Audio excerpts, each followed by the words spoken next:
Soy Marta Peirano, he escrito un libro que se llama El enemigo conoce el sistema y es un libro para que entiendas por qué las mismas tecnologías que te generan adicción están diseñadas para espiarte y para manipularte.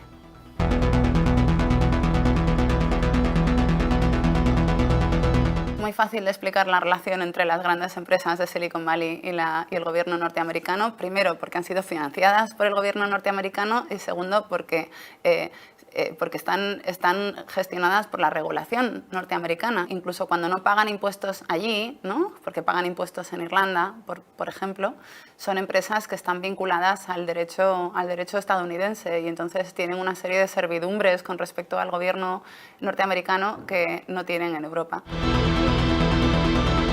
Desde el ataque a las Torres Gemelas había una ley que se llamaba la Patriot Act, la ley patriota, que obligaba a las empresas a facilitar información y datos, en principio completamente privados de los usuarios y que además, y esto es una interesante vuelta de tuerca, obligaban a las empresas a no advertir a los usuarios de que sus datos habían sido comprometidos.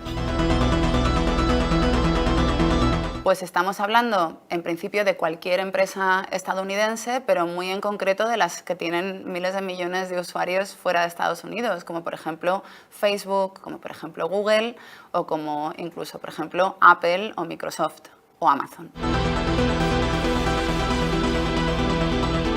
El engagement no es malo por sí mismo, sino maximizar las horas de engagement es un problema porque lo que hacen es generar aplicaciones que son adictivas y que trabajan con el único objetivo de pegarte a tu pantalla el máximo tiempo posible.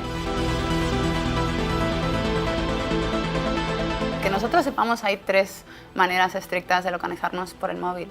Una tiene que ver con los sistemas de geoposicionamiento, que funciona aunque tú no tengas metida una SIM en el teléfono.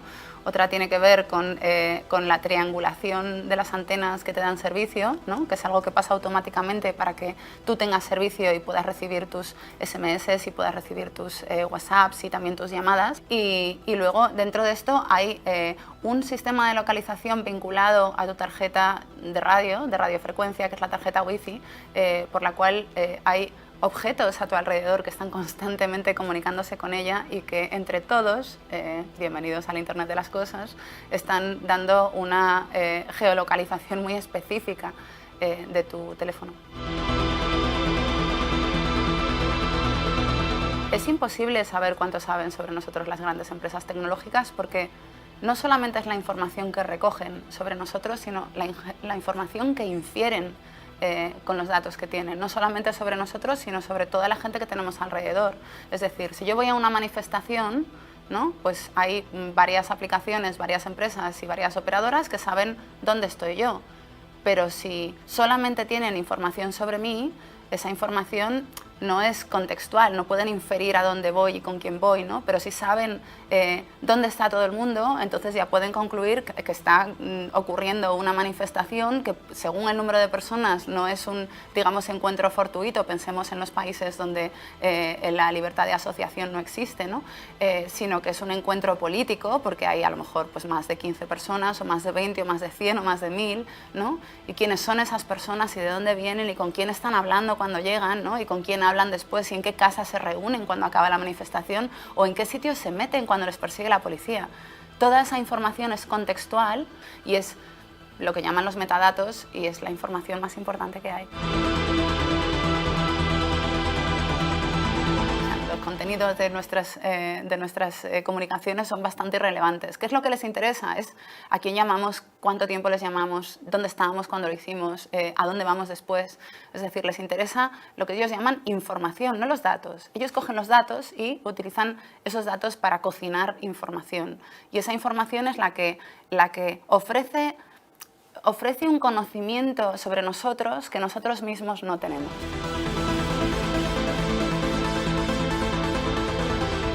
La economía de la atención es un negocio que está principalmente ejecutado por las grandes plataformas digitales. Por eso también lo llaman el feudalismo digital. Es un sistema por el cual tú ofreces una infraestructura relativamente gratis a cambio de ser quien gestiona toda la información de esa infraestructura, ¿no? No olvidemos que el capitalismo de las plataformas en realidad empieza con AdSense, que es una cosa que se inventa Google para hacer que toda la gente que está usando Blogger, que es una plataforma que compra Google antes de implementar este proyecto, tenga un sistema de publicidad que les da, yo qué sé, a lo mejor $5 al mes, pero que le permite a Google usar las cookies para seguir los movimientos de millones y millones de personas.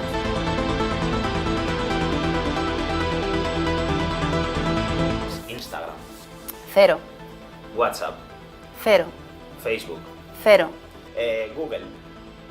0. Amazon. 0. Microsoft. 0. Twitter. 0. Telegram. 0. ¿Por qué todos 0? Primero, porque no sabemos cómo operan. Y segundo, porque no son software libre y entonces no sabemos qué es lo que hacen. Y segundo, porque son todas empresas que están basadas en una economía que se centra en la extracción de datos.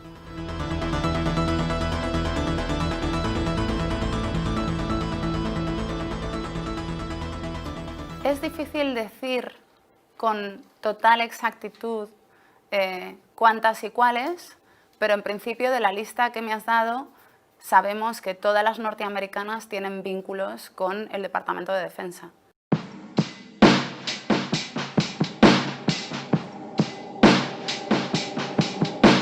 Probablemente no, porque antes podías elegir abandonar los dispositivos que te vigilan, como por ejemplo el móvil, y estar en un espacio donde hay poca cobertura, ¿no?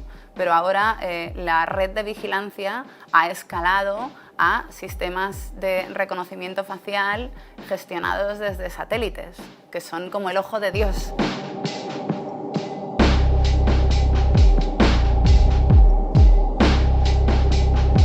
El sistema de vigilancia que tiene montado China está basado en un entramado de cámaras que están conectados a sistemas de reconocimiento facial, pero también en el hecho de que prácticamente todos los ciudadanos chinos llevan un dispositivo smartphone en sus bolsillos que tiene una cámara delante, otra detrás, un micrófono, una media de 14 sensores y un montón de aplicaciones que están reportando sobre ellos todo el tiempo, ¿no?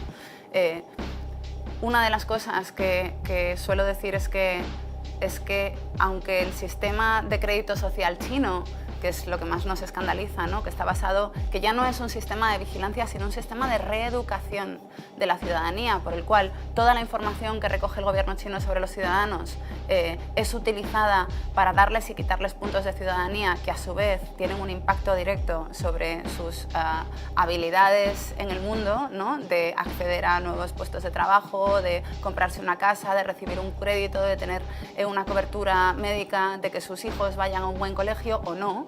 Si te vas quedando sin puntos, vas perdiendo la capacidad de acceder no solamente a los servicios, sino también de comprar cosas, porque la clave del sistema de crédito social chino es que todo el dinero es digital.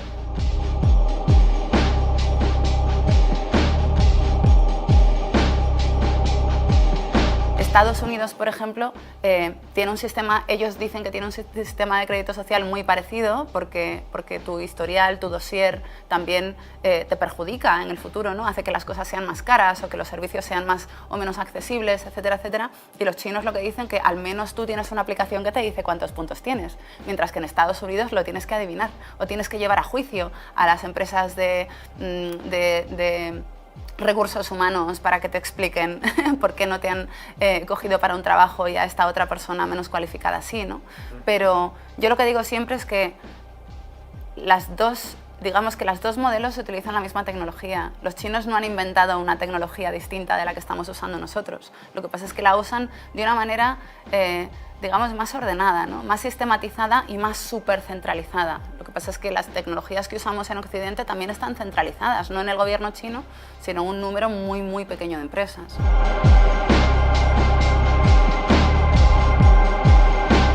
La pregunta se responde pensando quién controla las infraestructuras de telecomunicaciones en España. España ahora mismo ha anunciado que es pionera en el desarrollo de 5G, ¿no? Y sin embargo, cuando te preguntas cómo es posible que España, con el déficit de inversión que ha tenido en los últimos 15 años en I+D, sea pionera en algo tan supersónico, ¿no? Y lo que vemos es que el 5G es una infraestructura de fibra que le pertenece a Vodafone, que es una empresa de un país que está a punto de irse de la Unión Europea, y que la infraestructura 5G que se planta encima es de Huawei, que es una empresa china que le pertenece al gobierno chino. Y cuando digo le pertenece, me refiero a que está prácticamente 100% financiada por el gobierno chino, lo cual le permite hacernos una oferta económica que parece que no podemos rechazar.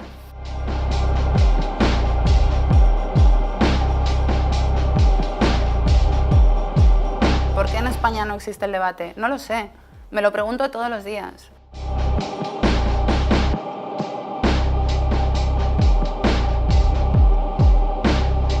Una de las cosas de las que más hablo yo en el libro es que en los últimos 20 años la tecnología ha sufrido dos desarrollos, ¿no? Uno, el desarrollo técnico de infraestructuras, que ha sido cada vez más soterrado, que es la palabra de moda ahora, es decir, que se ha sumergido cada vez más en la oscuridad, mientras que el otro ha sido el desarrollo de una capa de metáforas cada vez más gruesa y cada vez más opaca, que es la que nos cuenta la tecnología que hay debajo, ¿no? Y que ha ido evolucionando hasta un punto en el que esas metáforas literalmente evocan lo contrario de la tecnología a la que pretenden describir, ¿no? A mí me parece muy interesante que esos titulares grandilocuentes del 5G, todo el mundo esté hablando de las dos cosas, de las dos mismas cosas, ¿no? Que son las operaciones quirúrgicas a distancia, ¿no? Y el tema de imagínate que puedes tener la mejor orquesta del mundo en el que cada músico, el mejor músico de cada pieza es capaz de estar tocando desde un país distinto, con latencia cero y como si estuvieran todos juntos en el mismo sitio, ¿no? Cuando tú piensas en el valor que los gobiernos, pero este también les ha dado a ese tipo de actividades, te das cuenta de que no está invirtiendo en 5G porque quiera que nos operen a distancia a los mejores ciudadanos del mundo. Es decir, esto es un desarrollo que está vinculado con el desarrollo militar, que está vinculado con la dominación de la mayor cantidad de superficie posible.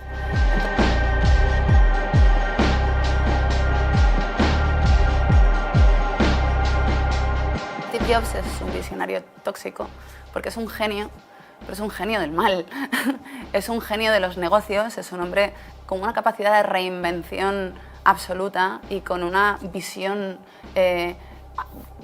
brillante de la estrategia de los negocios, ¿no? Es decir, en el libro cuento cómo vuelve de la tumba a las riendas de la empresa que él mismo fundó y de la que le echaron porque era además un jefe bastante tóxico, y cómo hace una carambola en plena crisis de la industria musical, ¿no? Una crisis que ha sido creada por una aplicación de dos críos de 17 años que se llama Napster y que es gratuita y que consigue 80 millones de usuarios en 2 años y medio, sin financiación, sin padrinos, sin nada.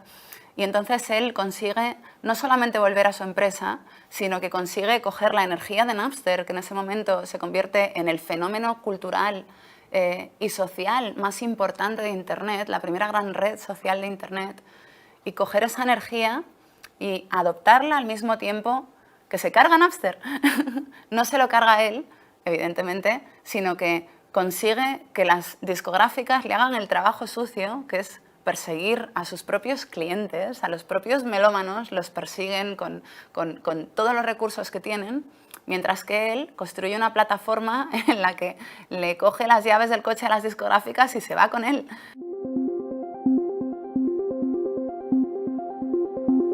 Es porque la gente ha perdido su capacidad de distinguir una noticia evidentemente falsa de otra que no lo es. Desde mi punto de vista muy poco popular, la culpa de las fake news la tenemos los medios de comunicación, porque hace 15 años que empezamos a trabajar para Google y no para nuestros lectores.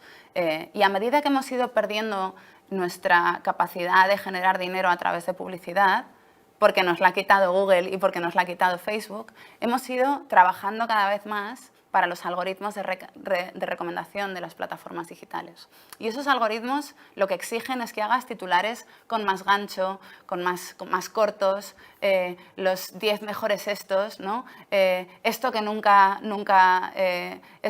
imaginaste que pasaría, la respuesta a la pregunta es, ¿no? Estos titulares que son titulares diseñados por algoritmos para ser virales. Entonces, en el contexto en el que los medios de comunicación están publicando no noticias, ¿no? Es normal que los lectores a los que les llegan las noticias a través de las plataformas digitales, de los Twitter, de los Facebook, etcétera, etcétera, es normal que no sepan distinguir unas de otras.